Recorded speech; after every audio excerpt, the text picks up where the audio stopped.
What's up, YouTube and fellow citizens? It's I, the Sovereign Citizen, here again, and today I have for you a little bit more of the CNN blackmail story, and I am going to be showcasing you some stupid fucking shit I found on the internet.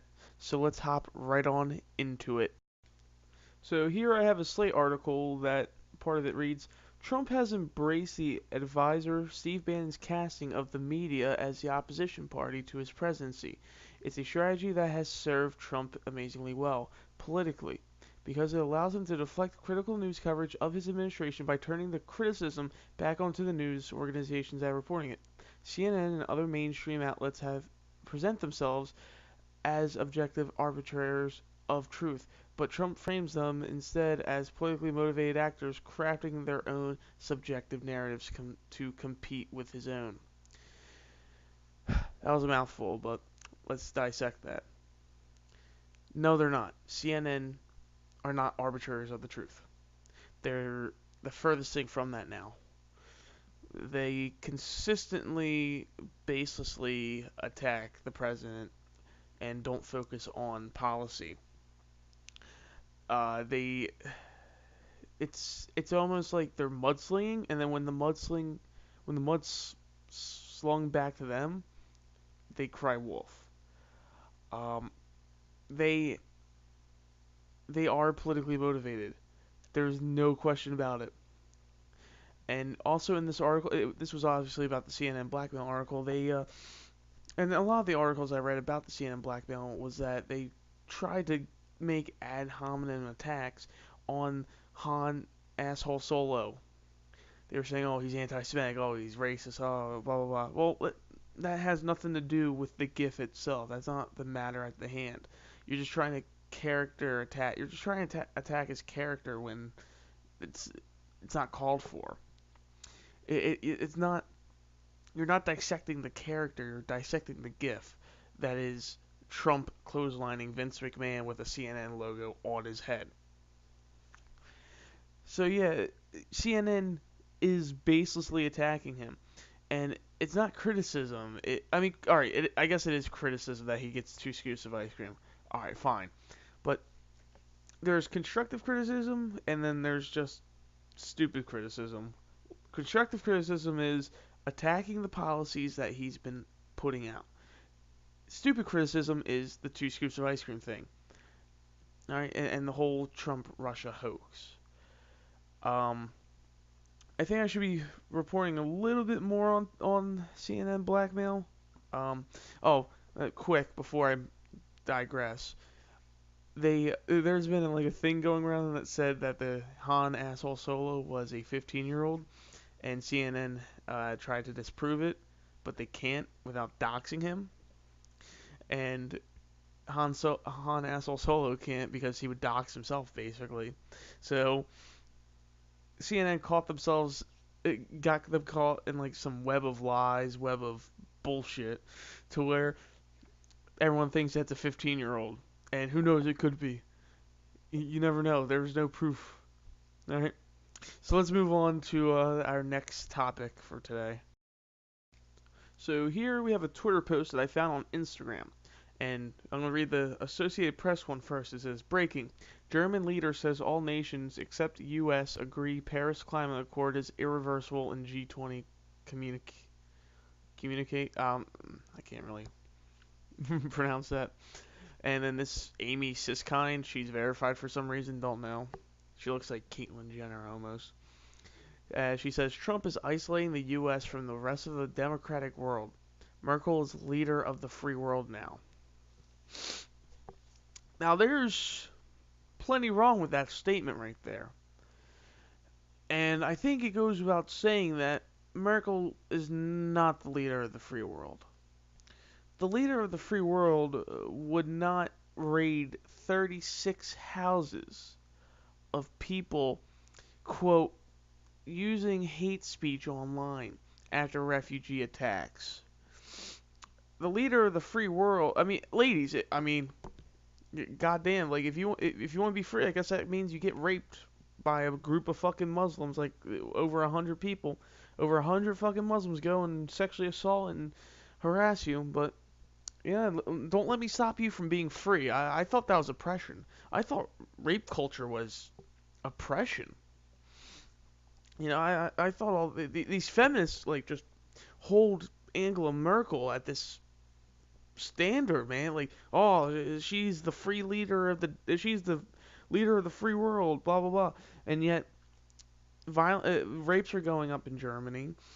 Rapes are going up in the EU in general, and she's like the headmaster of the EU basically, even though she doesn't hold that position.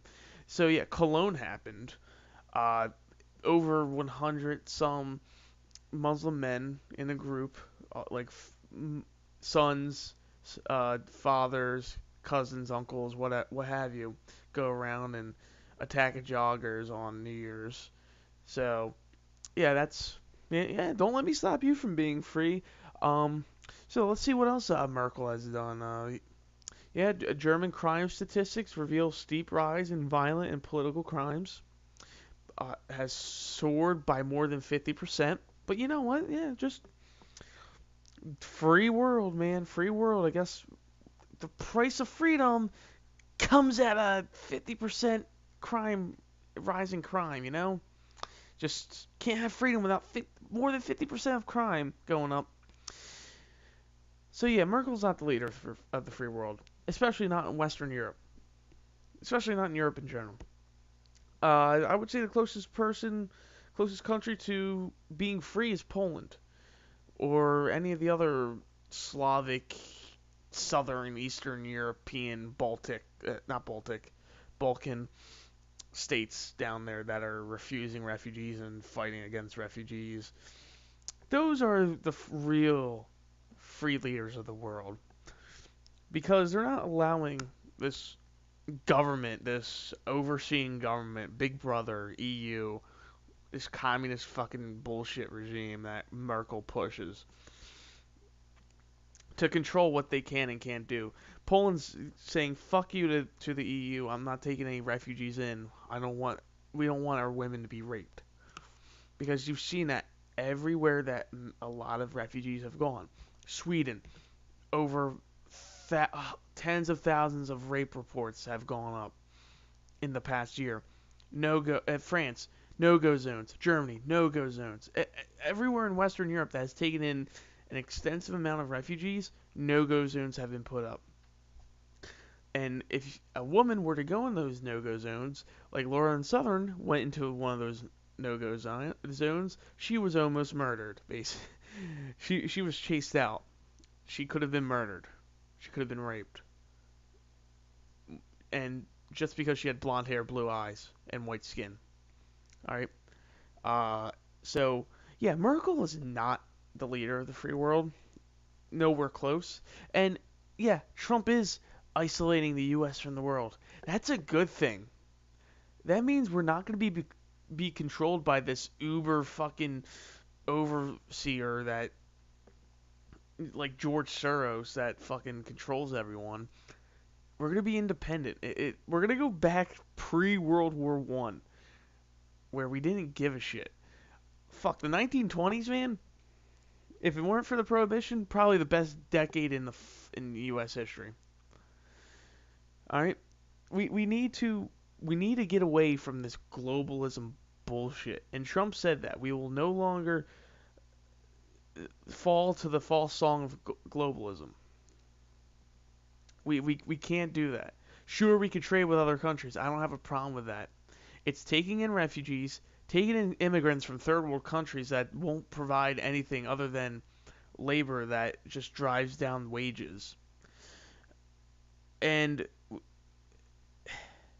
we can't allow big governments like the EU to occur. Because once that happens, countries lose their sovereignty. Like it could be possible that the EU becomes its own fucking country within the next 30 years if it continues the way it's at. It's going to be the Merkel Reich, and that's a problem. Merkel, I used to hold Merkel up there. I'm like, oh yeah, she's cool. When I was like a fucking socialist almost. When I voted for Bernie Sanders in the primary. Yeah, Merkel's cool. Germany's cool. And then I saw, boom, hundreds of thousands of women fucking sexually assaulted in Cologne. Merkel does nothing. Merkel throws German flag on the ground. Um, fuck. Merkel lets in more than 1 million refugees. Like, I'm like, oh shit. She's not doing anything for her people. She's a fucking globalist in fucking disguise. And that's expected for someone that grew up in Eastern Germany under fucking communist rule. I like to say I'm half German and I'm half Italian. Those are the only two ethnicities I recognize in my blood. And it's a shame what's going on in both of those countries. It, it, Trump needs to call for a crusade or something because the Muslim invasion has been going on for quite some time, and it looks like Poland's going to be the one to stop it again, and they're going to need our help. Hopefully, hopefully we can stop that. And let's talk about the G20 summit for a little bit while I still got some time. Um, Antifa. I think it was 40,000. I saw the number. 40,000 Antifa created a black bloc in Hamburg, destroying the city, making it look like a fucking war zone, burning cars, throwing shit in the middle of the street. You know how much that pisses me off? And I swear to God, they were all fucking paid, or most of them were paid because most of the signs were in English. So either Soros probably paid a bunch of fucking Antifa fucks from London to come on over and just wreck shit, send a message. Because Soros does fund Antifa, it's been proven plenty of times. So it fucking disgusts me, man. Hamburg is now one of the first cities in Germany to have the native German population as a minority. You know how sad that is?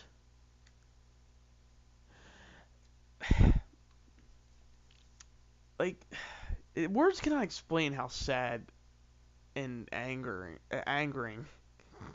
how angry that makes me. Italy's going into the shithole. Germany's going into a shithole. France is going into a shithole. The UK's going into a shithole. Sweden's going to become a shithole. The only country I see in Europe that is westernized that isn't going into a shithole is Poland.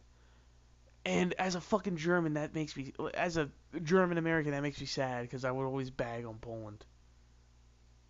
But now Poland is based as fuck. But we I know I have like a very small German audience out there, and hopefully most of you understand English to the point that you can understand this. In your next election, please vote Merkel out. Please. Please. I'm begging you. Unfortunately, the right didn't win the French election. That fucking cuck Macron got in. To any of my Brit viewers, I mean, if Nigel Farage is running, I don't pay that close attention to the British elections. But if Nigel Farage is running anytime soon, elect him, please. Italians, please vote for like a Brexit-like situation. And yeah, like we need to restore Europe, people. We need to restore Europe because it was once a bastion of culture, Renaissance, inventions, innovation in general, philosophy, and now it's turning into like a new Syria. It's just become a war zone. It's become shit. Uh, like if you look at, I always fucking mention this about the London mayor. I forget his name now, but he said, "Oh, terror attacks are just part and parcel of living in a big city." When was the latest terrorist attack in Tokyo, Japan? a country, a city in a country that's 99.8% Japanese. It's a really racially homogenous country, and you never hear about them having terror attacks, especially Islamic terror attacks. But I'm pretty sure every time I turn on the TV, at least once a week, there's attempted terror attack in France, attempted terror attack in Belgium, terror attack in the UK, etc. Obviously, Japan's doing something right. Obviously, you cannot deny that. So we need to, that's why the travel ban was important.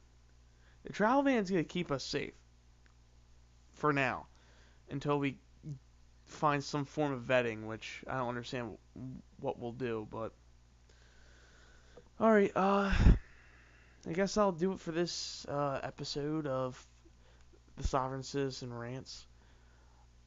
Tune in next time for, I don't know, the next Antifa bullshit, the next Islamic terrorist attack, the next case finding a female genital mutilation in Detroit. I don't know. Like, comment, subscribe. Guys killed it with the views last time. Almost at 300. At what time? It's Sunday, 9/22, July 9th. 300 views on that last video. Good shit. Wish a little bit more of you would subscribe, but you know what? I gotta keep pumping, man. I gotta work hard. So yeah, just remember to stay free out there, everyone.